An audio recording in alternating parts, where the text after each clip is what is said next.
Greetings once again. We're here to continue with our topic, business documents, and then we had started looking at emails, and we're looking at how to write a professional email, which is what we're going to focus on in this video. So as we had beginning from where I stopped last time, we had seen how to create a Gmail account. So having created your Gmail account, you are supposed to add that account to your phone such that you can use it. So to add that account to your phone, you go in your phone settings, go to accounts, and then to accounts, you go to add Google account, and then you add that account that you created. Having added it, it will automatically add itself in your Gmail app if you have a Gmail app on your phone. So typing your Gmail app, that account will be already added. Then in order for you to write an email, then you go to compose mail, just as we are going to see.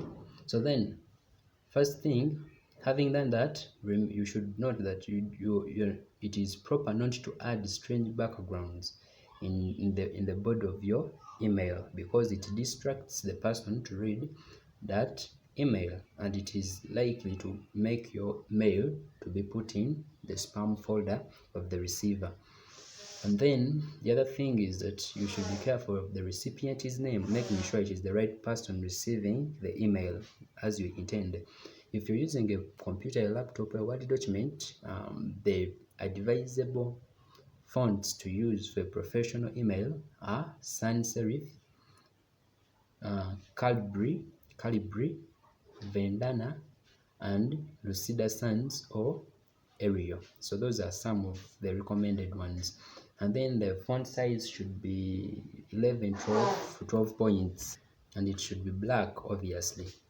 So then when you move to the subject, having finished with all that, setting up your type area, then you can go on to start. First of all, one thing that you should not forget is putting a subject line in your email. It is very important, because liking one can also make your mail be put under spam folder of the receiver, which we wouldn't like.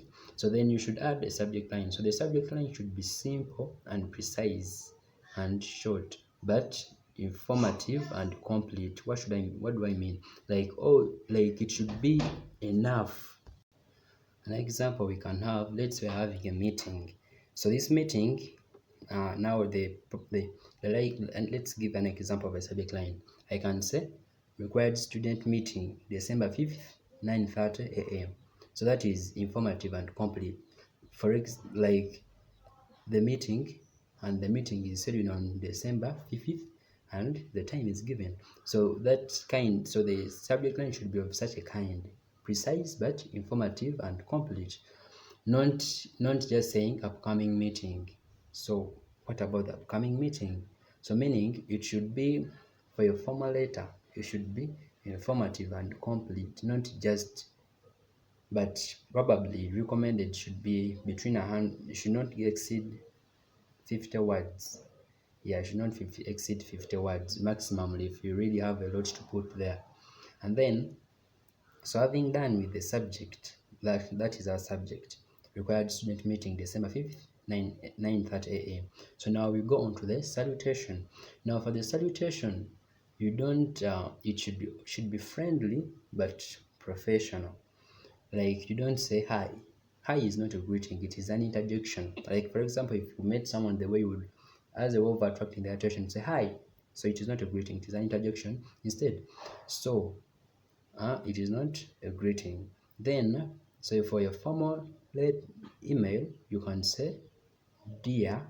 Let's say you can say dear Smith, dear Professor Smith. That is if you know the person's name. Dear, if it is a group of people, you can say dear students, dear teachers, and so on and so forth. And in case you don't know the person's name but you know their title, you can use it, but it is not very good. If you can get to know their name, it would be better. But in case you're not in position to do so, then you can go on with that. Then that is all about the salutation. Then the other thing is the introduction. having saluted the person, then you go on to introduce yourself or to introduce the company on which behalf you're writing. Let's say I'm the one writing about this meeting, as I've taken it to be my example. I can say, maybe just to add, for a formal email, it is necessary for the sender to introduce themselves. So that's why I'm talking of the introduction. Though it may not be the case with an informal email, because we are showing that you're writing to someone who you know and they know you as well, so no need of introducing. But for a business letter, you have to introduce yourself or the company on which behalf you're writing. So like I was saying, the example I can give is, I'm introducing myself.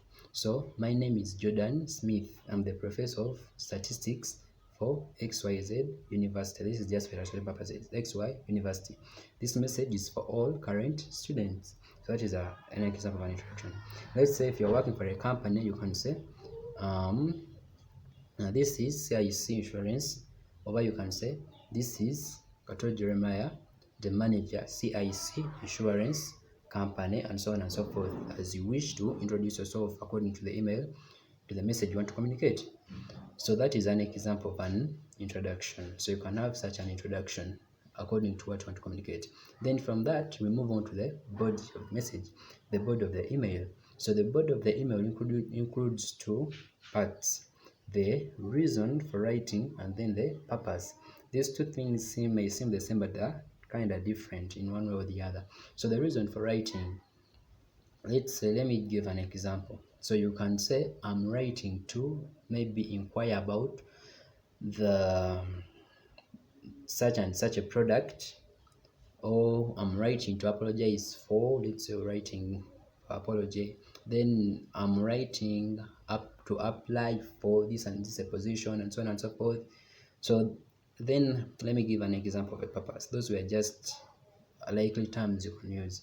So the purpose for the email, the reason, as according to what example I took, it can be like, I'm writing to inform the students about the meeting scheduled to take place on December 5th. In this meeting, we are going to look at such and such a thing, and below is the agenda, and so on and so forth, as I wish to continue. So that is an example of the reason. If it is a business, let's say I'm writing on behalf of the company. This is CIC Insurance, and the manager says Insurance Company. I would like to inform you about the new product that we want to bring on market, and this is the Smart Saver Plan. Let's say you want to save, so you continue as you wish to continue. So that is the reason. And then, having finished with the reason, as long as you want it to be, that email should not be too long. It should be of considerable size. So then you go to the purpose. So the purpose is like this. So you've finished writing the reason, the meeting, and so on and so forth. So the reason for writing was the meeting and all you wanted to talk about the meeting. Then at the end, the purpose for you to write this mail is that these people attend the meeting, not just that they receive it and know about the meeting and then leave it there. No, it was for them to get to know the meeting and then attend it. So that is what should make up your purpose. Like you phrase your purpose like that. If let's say I'm writing about a certain product of CIC Insurance Company, my purpose is that these people get interest in this product and buy it. So now let me give the likely examples of the purpose.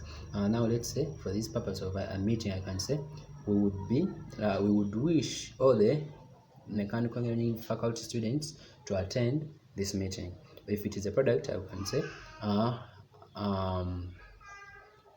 this is a good product which will benefit you if you actually take it on or you buy it.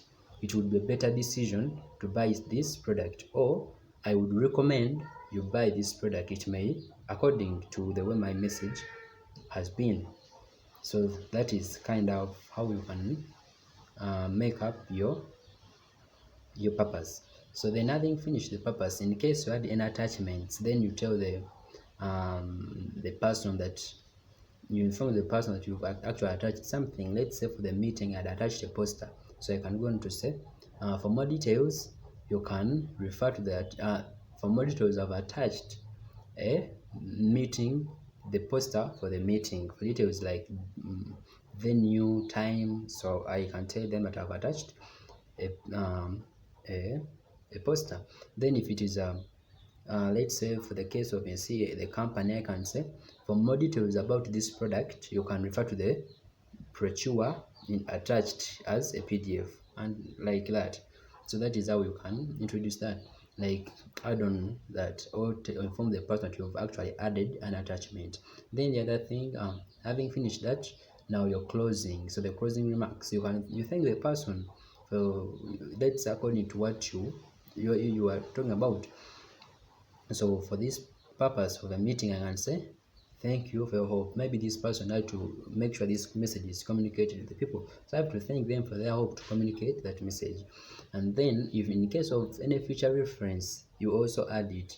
Thank you for your help. We look towards meeting with you, or we look towards having you join our client body in case it is a business. So something like that, you're bringing in that future reference to push this person to take action. And then you can finish your email with yours faithfully or yours sincerely for a formal email.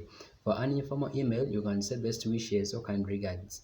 So having finished that, leaving a space of one line, then you go to uh, let's say yours sincerely Jordan Smith, professor of statistics, XY college, each on a different line. And in case you want to add your contact, let's say email address and phone number, you can also add them there, yeah, each on a different line. So that's all about how to create an email, to write a professional email. So for illustration purposes, you can continue watching. This one is going to help you, this illustration, to see that actually these guidelines that I've given can actually, if followed, you can actually come up with a very good professional business, a good professional email. This video we are going to use it as an illustration to illustrate what I've been explaining earlier. And we are going to look at, as we are looking at writing a standard email. So I'm going to use the guidelines I've been giving together with the statements we've been using to show you, or to illustrate how to come up with a professional email. So this one will also help you understand the guidelines I've been giving you previously. So now to write an email, first of all you open your Gmail app, then you tap this pen-like button, where most times it is like compose. There is a word compose, so you tap it. Then on tapping it, it will bring you this one, to bring you this area where you're supposed to type, like to write your email. So first of all, among the things we've been looking at, we looked at the font. So the font you use, and then the font sizes. For a phone, you just continue with your phone, the fonts of your phone and the sizes. But if you're using a laptop, a computer, like if you're using any Word documents, then you can set to the type of fonts that we talked about earlier. So now going straight to what we need to look at when you're writing a professional email. First of all, you have to look at you have to confirm the email sending. Is it the email you want to use while you're sending? If it is not the one, you can just tap on that drop down arrow, and then you choose among the emails you want to, that you're supposed to use to send. And then the email, these two, from is the email sending, or the email you sending, then it to is the person you're sending to. So there you put the email to which you want to send this email that you're actually generating. So I'm going to send to this email. So you always have to check this, because your phone sometimes tends to keep previous emails it sent emails to. So you have to confirm that actually the email there is the one you want to send the email to. And then, so after that, after adding that email, then you come to the subject line. Now the subject line, so we're going to add the subject line.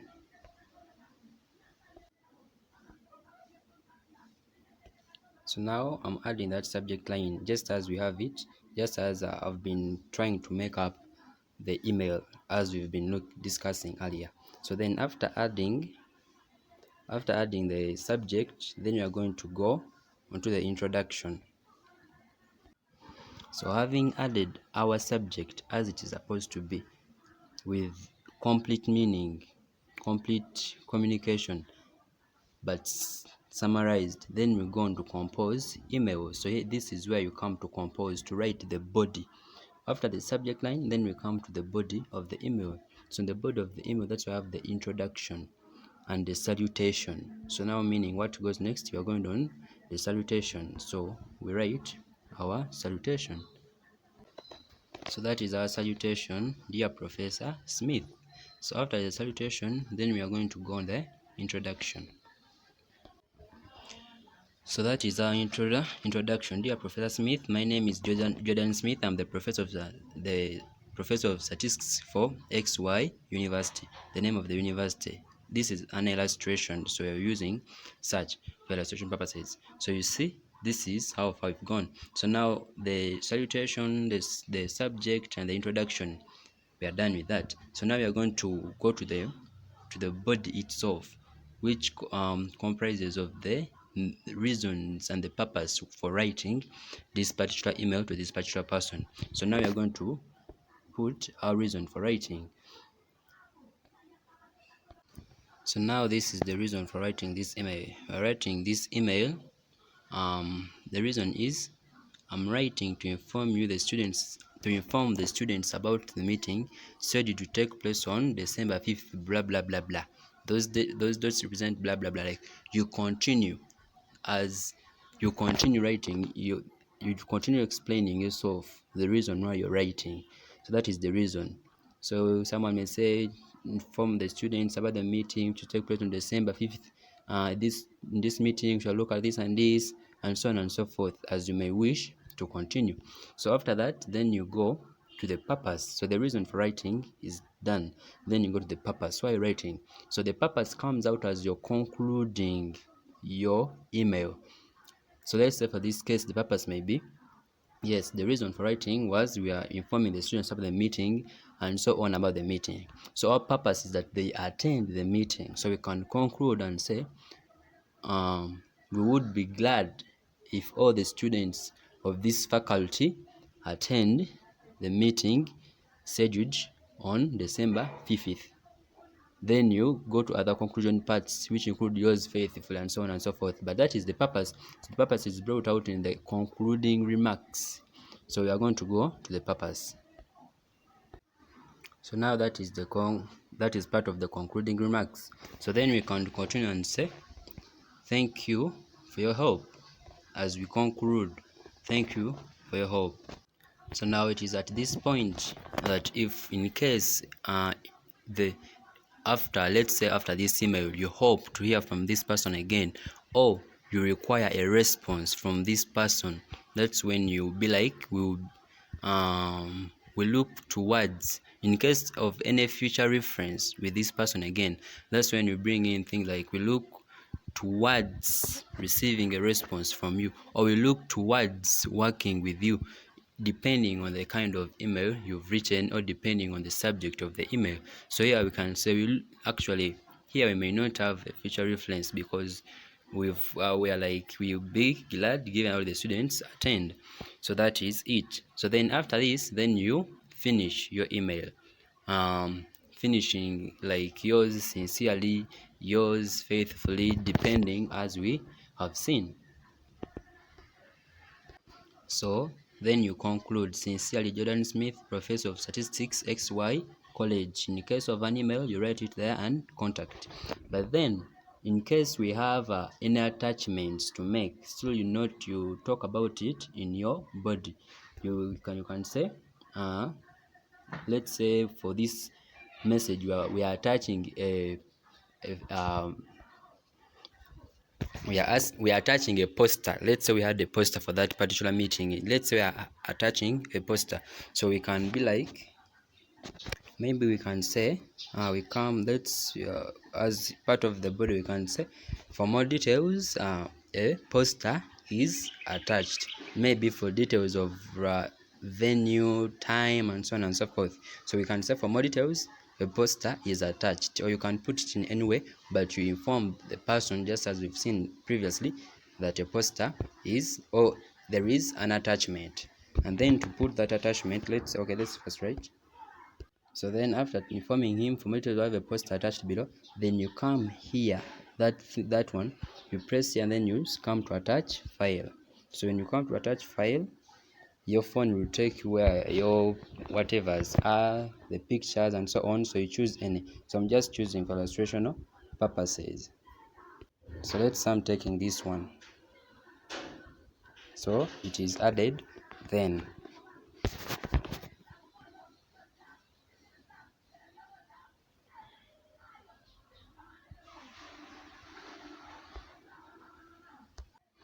so with all this, we can say that you're done with writing your email.